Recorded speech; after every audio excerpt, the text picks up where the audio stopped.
Party വിട്ട ഐഷ പോറ്റിയെ വർഗവഞ്ചകയെന്ന് ആവർത്തിച്ച് CPM വിടുന്നവരെല്ലാം തെറ്റായ വഴിയിലാണെന്ന് തോമസ് ഐസക് പറഞ്ഞു.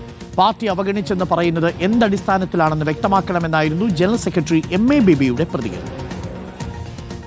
അഡ്വക്കേറ്റ് ഐഷ പോറ്റി ഇപ്പോൾ എടുത്ത തീരുമാനം എനിക്ക് വളരെ വേദനയുള്ളൊരു തീരുമാനമാണ്.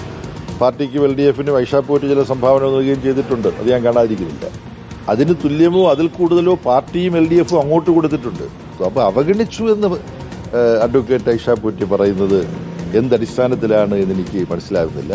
അപ്പോൾ കോൺഗ്രസിൽ താൻ ചേരുന്നത് ഒരു വാർത്തയാകാൻ തക്ക പ്രാധാന്യം തനിക്ക് തന്ന ഈ പാർട്ടിയെ ഇങ്ങനെ മറന്നിട്ട് അഡ്വക്കേറ്റ് ഐഷ പോറ്റി പോകാൻ പാടില്ലായിരുന്നു.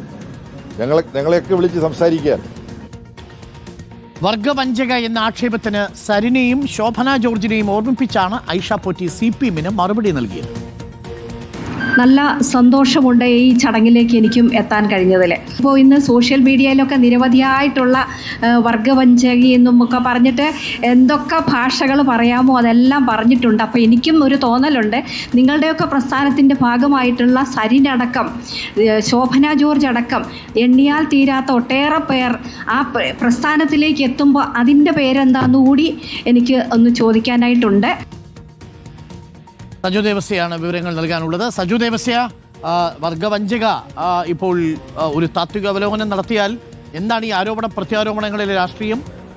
പാർട്ടി ഐഷ പോറ്റിക്ക് ഒരുപാട് കാര്യങ്ങൾ നൽകി എന്നുള്ളതാണ് പാർട്ടി നേതാക്കൾ പറയുന്നത്. ഐഷ പോറ്റി ഇപ്പോൾ വിടേണ്ട രാഷ്ട്രീയ സാഹചര്യം ഉണ്ടായിരുന്നില്ല എന്നുകൂടി CPM നേതാക്കൾ പറയുന്നു. പക്ഷേ അതിന് തൃപ്തികരമായ വിശദീകരണം കൊടുക്കാൻ ഐഷ പോറ്റിക്ക് സാധിച്ചിട്ടുണ്ടോ?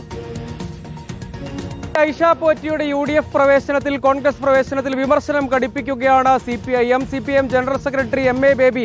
പ്രധാനമായും അവരുടെ മാറ്റം വലിയ വേദനയുണ്ടാക്കി. എന്തെങ്കിലും വിമർശനം ഉണ്ടെങ്കിൽ അത് പാർട്ടിയെ അറിയിക്കുകയായിരുന്നു വേണ്ടിയിരുന്നത് എന്നതിനോടൊപ്പം തന്നെ അവർക്ക് നൽകിയ പദവികൾ എണ്ണിപ്പറഞ്ഞ് പ്രതിരോധിക്കുകയാണ് പ്രധാനമായും ചെയ്തത്. അതേസമയം പ്രമുഖ CPIM നേതാവ് TM തോമസ് ഐസക് ചെയ്തത് ഐഷ പോറ്റി വർഗവഞ്ചകയാണ്, അവർക്ക് ഒരു അവഗണനയും നേരിട്ടിട്ടില്ല, പാർട്ടിയിൽ നിന്ന് പുറത്തു പോകുന്നവർ തെറ്റിന്റെ പാതയിലാണ് സഞ്ചരിക്കുന്നത്, അതേസമയം വരുന്നവർ ശരിയായ വഴിയിലാണ് എന്നടക്കമുള്ള വിമർശനമാണ്. അതായത് യഥാർത്ഥത്തിൽ പാർട്ടിയെ വഞ്ചിക്കുന്ന രാഷ്ട്രീയ നിലപാട് പദവികളെല്ലാം ലഭിച്ചിട്ടും ഐഷ പോറ്റി സ്വീകരിച്ചു എന്നൊരു രാഷ്ട്രീയ ലൈൻ CPIM പൊതുവിൽ സ്വീകരിക്കുന്നു എന്നതാണ് ഇതിൽ ഏറ്റവും പ്രധാനപ്പെട്ട കാര്യം. അതേസമയം കോൺഗ്രസ് നേതാക്കൾ പ്രധാനമായും പറഞ്ഞത് ഐഷ പോറ്റിയുടെ വഴിയിൽ കൂടുതൽ പേർ വരും, സമാനമായ നീക്കങ്ങൾ ഉണ്ടാകും എന്ന സൂചനയാണ്. ഒപ്പം രമേശ് ചെന്നിത്തല പറഞ്ഞത് ഐഷ പോറ്റി പറഞ്ഞ കാര്യങ്ങൾ ശരിയല്ലേ, പഴയ പാർട്ടിയല്ല ഇപ്പോഴത്തെ പാർട്ടി എന്ന വിമർശനമാണ് പ്രധാനമായും അവർ പറഞ്ഞത്. അതായത് ഈ കാര്യത്തിൽ ഈ നിയമസഭാ തെരഞ്ഞെടുപ്പിലെ പ്രധാനപ്പെട്ട ഒരു നീക്കം എന്ന നിലയ്ക്ക് UDF മുന്നോട്ട് വയ്ക്കുന്നത് UDFന്റെ